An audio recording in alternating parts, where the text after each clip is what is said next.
Yani kuna muda nahisi kama vile maybe stopata utapata ikiwa kwa sababu kama ni kuhangaika Diamond anahangaika, but utapata mtoto, mimi naamini. Hello, what's good everybody? My name is Fanny Franco. You already know me. So, baada ya miaka 20, Wema Sepetu aitikisa tena Tanzania.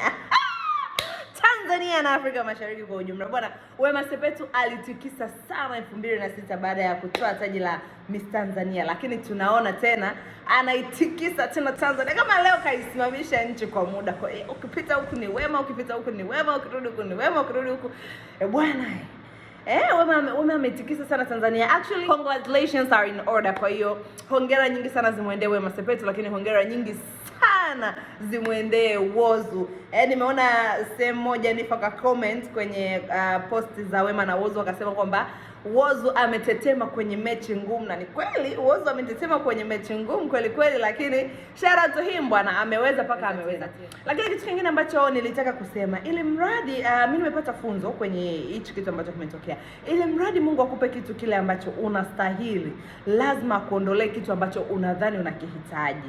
Lazima kwanza akupitisha kwenye maumivu makali kabla hajakupa furaha ambayo wewe unahitaji, ile furaha ya kweli kabisa. Lazima kuna kwenye giza fulani ya kupitisha, alafu akupe ule mwanga ambao unastahili. Juzi kati hapa kina Juma Lokole, sijui kina nani walitoka kuhudhuria msiba wa Manunu aliyekuwa kipenzi cha Wema Sepetu, mbwa wa Wema Sepetu, Wema Sepetu my baby. God akasema my dog God, my baby which kaa pembeni Manunu, muda wako umepita, umeshampa faraja ya moyo huyo binti, imetosha. Sasa ni muda wa kumletea mtoto, ni muda wa kumpa kiumbe, ni muda wa yeye kuwa mama na kunyonyesha. Sio, unanielewa?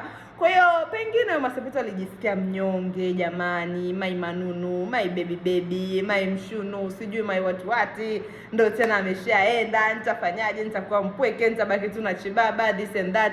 Lakini hakujua mpango wa Mungu juu yake ilikuwa nini. Probably alikuwa tayari ana mimba na alikuwa ameshazijua hizo good news kabla ya sisi hatujazijua. Lakini it was probably a hard time kwake, kwa sababu ni tuseme ni kiumbe ambacho alikuwa amekizoea na alikuwa anakitreat kama mtoto. Kama mnakumbuka, Manunu aliwahi kupotea, akatafutwa kwa gharama yoyote. Jamani, unakojua Manunu aliko, atakempata Manunu atajishindia donge nono. Sio, unanielewa?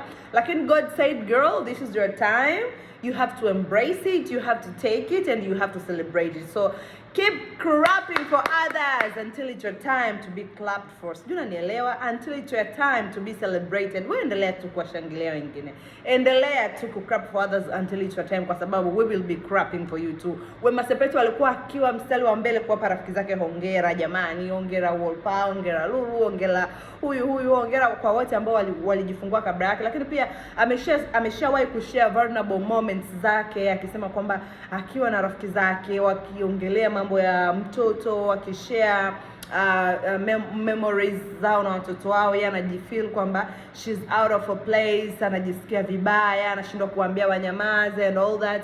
Kwa hiyo this is hard time. Alikuwa anawapigia makofi wengine until it is hard time, and we are celebrating our Tanzanian sweetheart for having a baby boy. And last but not least, shout out to Whozu Dingo the sniper. Oya, wachaga tukutane kwenye kiwanja chetu Bills on Whozu. So bwana, my name is Fanny Franco, until next time.